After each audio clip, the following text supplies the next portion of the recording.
Dear Kmart, woo! What a week it's been. After you banned me from posting on your Facebook page and closed my support ticket for telling you the quote-unquote solution you offered me was exactly what I was trying to avoid, I was afraid I was going to have to get in touch with Microsoft to get the faulty Xbox One you sold me exchanged. Well, it turns out I was wrong. Microsoft got in touch with me. I thought you could learn a few things from my experience, so let's go over how you got outclassed like Train at a junior high battle of the bands. 1. Like I said in that last paragraph, Microsoft contacted me. The rep who got in touch was polite, understanding, and had all the authority he needed to fix the clusterfuck your idiot employees created.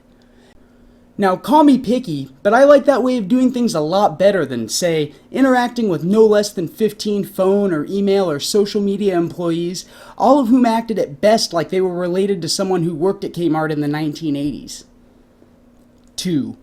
When I arrived at the Microsoft store to do my exchange, I immediately noticed two things.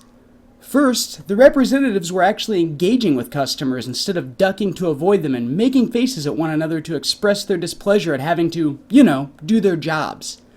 Second, the lighting didn't cover the store in a shade of yellow that looked like a homeless man with kidney failure's urine. Actually, you know what? I just thought of a third thing. Not once did I look at a product in the Microsoft store and seriously wonder if I'd get scabies from touching it. 3.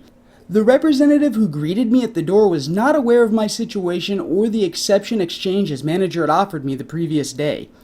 Instead of immediately treating me with suspicion and telling me all the reasons he couldn't help me, or skirting the line of calling me a liar like your return counter rep did when she said, "I highly doubt anyone told you that over the phone," he went to find the manager, got clarification, and then apologized for making me wait while he confirmed my story was legit. This is what we in the biz like to call a good hire. Your HR selections, on the other hand, are kind of like a theme park hiring Michael J. Fox to write people's names on grains of rice. 4. Let me reiterate a point here. Microsoft didn't only clean your mess up, they apologized for it.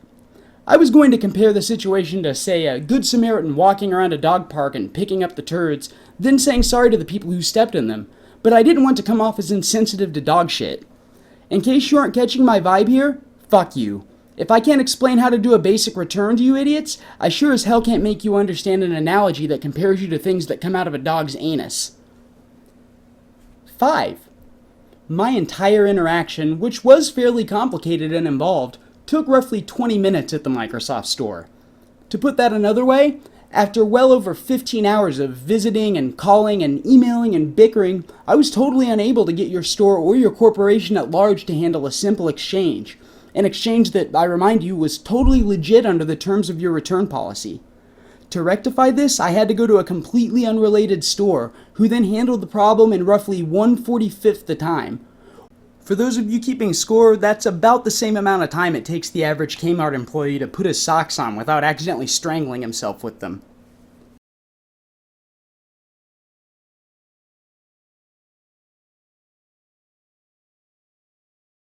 6. To be fair, I should note that you all did finally get me in touch with a rep who, A, promised to help me resolve my issue, and B, wrote emails that didn't look like they came from a mildly brain-damaged DSL speaker. 7. But then it's also only fair to note that I had to reach out to the consumerist to get that kind of attention. You're not fooling anyone. If you schlubs didn't shit your collective pants every time a customer got a hair up his ass and went to the consumerist, you'd have continued with your previous course of action, not giving a single, solitary, minuscule fuck about me or the defective $500 product you sold me. That doesn't make me feel like a valued customer. It makes me feel like a bunch of boneheaded suits who haven't had a firm grasp on reality since 1993 decided it was time to start buttering me up. I'm not stupid, Kmart, though my decision to spend money at your store and leave without requesting an immediate delousing at the local jail might say otherwise. And I can say with complete honesty that my toddler is about 1,000 times better at manipulation than you. 8. Please go fuck yourselves with the largest object you can cover in glue, broken glass, and nails, and then once that's done, invent a time machine so you can go back and stop fucking existing roughly 20 years ago instead of sullying this wonderful new century with your tasteless march towards death. I mean, it's not like you're going to survive or anything.